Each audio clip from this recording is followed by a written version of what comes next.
देखिए, अगर मान लीजिए नेक्स्ट फ्यू मंथ्स में आपके कुछ बड़े मेडिकल एक्सपेंसेस प्लान्ड है या फिर अनप्लान्ड मेडिकल एक्सपेंसेस कभी आ गए, तो आपको ही मालूम है कि आज के डेट में मेडिकल एक्सपेंसेस के कारण कितना एक्सपेंस बढ़ जाता है, राइट?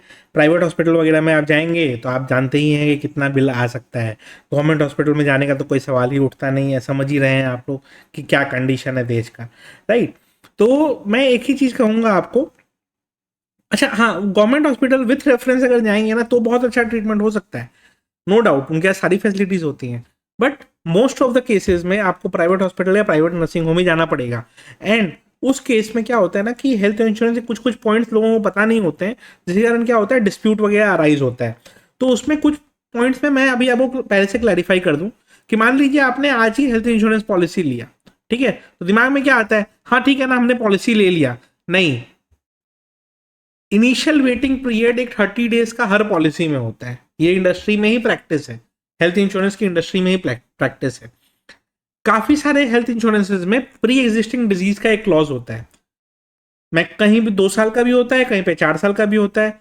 आपको ये देखना होगा कि भाई किस पॉलिसी में सबसे कम लगे हमारा प्री एग्जिस्टिंग डिजीज का। प्लस कुछ कुछ स्पेसिफिक डिजीज होते हैं जिसके लिए वेटिंग पीरियड अलग अलग होता है।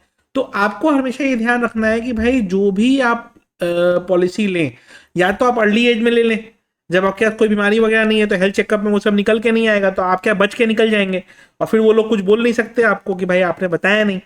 लेकिन अगर एग्जिस्टिंग डिजीज है और आप ले रहे हैं, प्री एग्जिस्टिंग डिजीज के समय अगर आया क्लेम, तो वो रिजेक्ट हो जाता है। तो ये ध्यान रखिएगा। काफ़ी लोग उसका वे आउट निकालते हैं कि डॉक्टर को बोलते हैं कि सर आप ये ऐसा करो, वैसा करो, ऐसा रिपोर्ट में ऐसा लिख दो, वैसा लिख दो। बट वो सब ना डिस्प्यूट वाला चक्कर हो जाता है, तो इसी कारण डिस्प्यूट्स होते हैं हेल्थ इंश्योरेंस में, राइट? तो मैं एक ही चीज़ सजेस्ट करूंगा कि देखिए, हेल्थ इंश्योरेंस लेना सबको चाहिए, प्रॉपर डिस्क्लोजर्स दे के रखा करिए, एंड जितना अच्छा हो सके उतना अच्छा प्लान लेके रखा करिए। अब मैं आपको ना एक सजेस्ट करूंगा कि आप अगर प्लान देखना ही चाहते हैं, तो आप चाहे ना तो पॉलिसी बाजार से प्लान देख सकते हैं। मैं क्यों बता रहा हूँ, क्योंकि वहां पे ना हेल्थ इंश्योरेंस प्लान पे अभी आपका ऑलमोस्ट समझ लीजिए 25% डिस्काउंट चल रहा है, ठीक है? 1 करोड़ का health insurance almost 390 rupees per month से आप ले सकते हैं। इंस्टेंट परचेज है, एंड बहुत सारे प्लान्स में तो मेडिकल रिक्वायरमेंट भी नहीं रहेगी। टैक्स बेनिफिट आपको 75,000 तक मिल जाता है सेक्शन 80D में, 25,000 सेल्फ के लिए एंड पेरेंट्स के लिए 50,000, right? Plus 30 minutes claim support भी पॉलिसी बाजार प्रोवाइड करता है आपको। तो मैं अभी क्या करता हूँ, आपको स्क्रीन पे लेके चलता हूँ, एक बार देख लीजिए कि कैसे ले सकते हैं इसको। तो मान लीजिए, जो मैंने लिंक डिस्क्रिप्शन में छोड़ दूंगा ना, जब आप उसको ओपन करेंगे तो आपको ऐसा दिखेगा, ठीक है?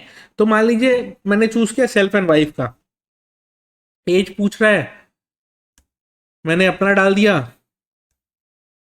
कंटिन्यू करने बोला, अब सिटी बोलने बोल रहा है, तो मैं यहाँ पे मेरे को कोलकाता ऑप्शन नहीं दिख रहा है। इतना छोटा हो गया क्या, कोलकाता ऑप्शन नहीं दे रहा है? ठीक है, चलिए, मैं नेक्स्ट पे क्लिक कर लिया। मैंने प्री एग्जिस्टिंग डिजीज में से पूछा, मेरे को इसमें से कुछ भी नहीं है, मैं बस बहुत अनहेल्दी हूँ, ठीक है? तो अनहेल्दी हूँ वो तो रिपोर्ट में भी पता नहीं चलता है, लेकिन मैं एक्चुअली अनहेल्दी हूँ। Does your office provide health insurance for you? तो मेरा तो कोई ऑफिस है नहीं, तो क्या ही प्रोवाइड करेगा। तो मैंने व्यू प्लान्स पे क्लिक किया। अब मेरे को देखिए इतने सारे ऑप्शंस दिख रहे हैं, ठीक है? कवर अमाउंट 5 लाख, मैं कवर अमाउंट अपने हिसाब से सिलेक्ट कर सकता हूँ। कवर कितने का चाहिए मेरे को, 5 लाख, 10 लाख, 15 लाख, जो मेरे को सिलेक्ट करना है। मान लीजिए मैंने सिलेक्ट कर लिया 25 लाख टू 99 लाख वाला प्लान, ठीक है? तो ये 25 लाख का प्लान समझ लीजिए 17-18 हज़ार रुपये एनुअल में मिल जा रहा है, ठीक है? केयर हेल्थ का, नीवा बूपा का आपको ऑप्शन दिख रहा है, स्टार हेल्थ का ऑप्शन दिख रहा है, काफ़ी सारे ऑप्शन दिख रहे हैं। HDFC एग्रो का भी है, फिर ICICI का भी है, बजाज का भी है। इतने सारे ऑप्शन से आप चूज कर सकते हैं। नो रूम रेंट लिमिट आप क्लिक कर दिए, सो दैट क्या हो कि रूम रेंट लेके को पेइंग ये सब झमेला ना आए। तो ये सब आपको दिख रहा है, काफ़ी सारे आपको ऑप्शंस मिल गए यहाँ पे, जिसमें आप चूज करके ले सकते हैं। तो इससे क्या हुआ कि आप किसी भी तरह के हॉस्पिटल में जा रहे हैं, आपको कोई दिक्कत नहीं आएगी, एंड आप ले सकते हैं। तो ये तरीका है चूज करने का। इससे आप एक काम करिएगा कि एक हेल्थ इंश्योरेंस जरूर लीजिएगा।